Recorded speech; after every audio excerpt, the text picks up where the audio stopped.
আসসালামু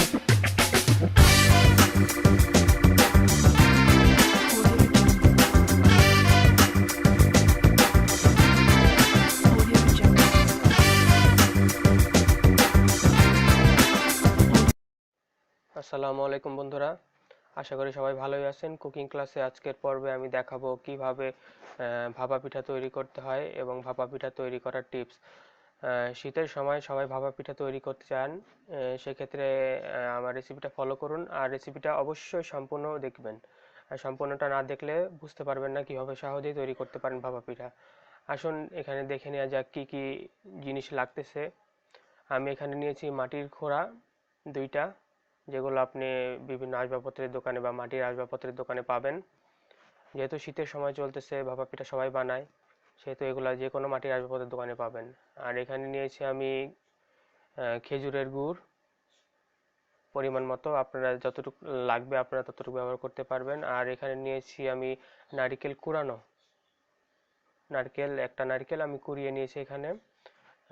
আপনারা সেটা কুড়িয়ে ফ্রিজেও রাখতে পারেন বা পরবর্তী ব্যবহারের জন্য রাখতে পারেন। আমি এখানে নিয়েছি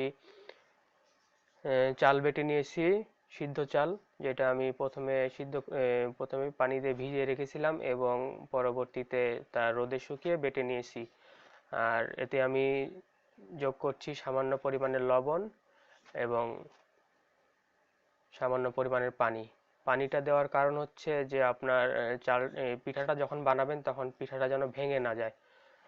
আর চালটা দেখতেই পাচ্ছেন, চালটা ভালোভাবে পানির সাথে ভালোভাবে মিশিয়ে নেওয়া হচ্ছে। আর অবশ্যই যখন মিশানো শেষ হবে তখন আপনারা চালটা মুট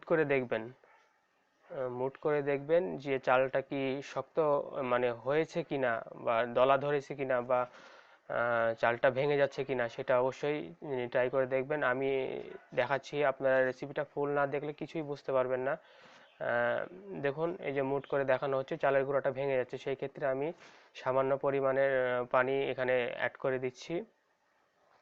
যতক্ষণ পর্যন্ত আপনার চালের গুঁড়োটা এক মুঠ পরিমাণের দলা না হবে, মানে শক্ত না হবে, ততক্ষণ পর্যন্ত আপনি সেটা পানির সাথে ভালোভাবে মিশাতে থাকবেন। আর যদি মুট করার পরে দেখেন যে ভেঙে গেছে, সেক্ষেত্রে মনে করবেন যে আপনার পিঠাটা পারফেক্টলি ভাবে তৈরি হবে না, সেই ক্ষেত্রে আপনাকে আবার পানি নিতে হবে।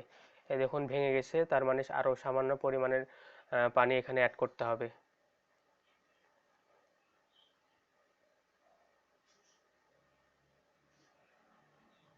পানি অ্যাড করার পর দেখেন এখন মুট করার পর জিনিসটা শক্ত হয়ে গেছে।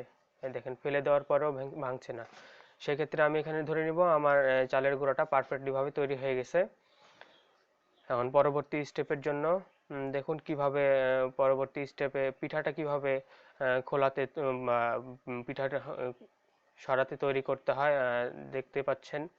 আর অবশ্যই এই পিঠাটা তৈরি করতে শুরু থেকে শেষ পর্যন্ত মিনিমাম 10 মিনিটের মতো সময় লাগবে।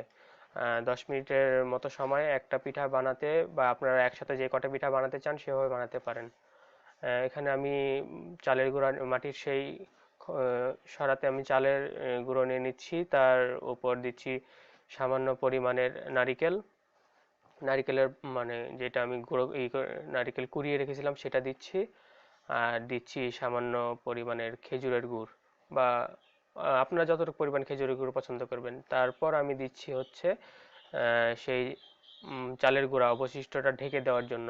আর কখনোই চাপ দিবেন না, সামান্য পরিমাণে উপর থেকে সরিয়ে দিবেন, যতটুকু এক্সট্রা থাকবে ততটুকু সরিয়ে দিবেন। আর কখনোই পিঠাটা মানে বানানোর সময় চাপ দিবেন না, চাপ দিলে আপনার পিঠাটা শক্ত হয়ে যাবে। তো আসুন দেখে নেওয়া যাক। এখানে আমি পানি গরম করতে দিয়েছি, আর দেখতে পাচ্ছেন যে আমরা মাটির হাঁড়িটা নিয়েছি, সেটা সেই মাটির আসবাবপত্রের দোকানে গিয়ে গিয়ে জিজ্ঞেস করলে আপনাকে দিয়ে দিবে, বা অন্য রকমের যেসব হাঁড়িগুলো পাওয়া যায় বা আপনারা বাসায় তৈরি করতে পারেন এই হাঁড়িটা বা এই স্টিলের হাঁড়ি দিয়ে। আমার পিঠাটা দেওয়ার পর দেখতেই পাচ্ছেন কি সুন্দরভাবে বসে গেছে পিঠাটা। এখন আমি এটাকে ঢেকে দিলাম।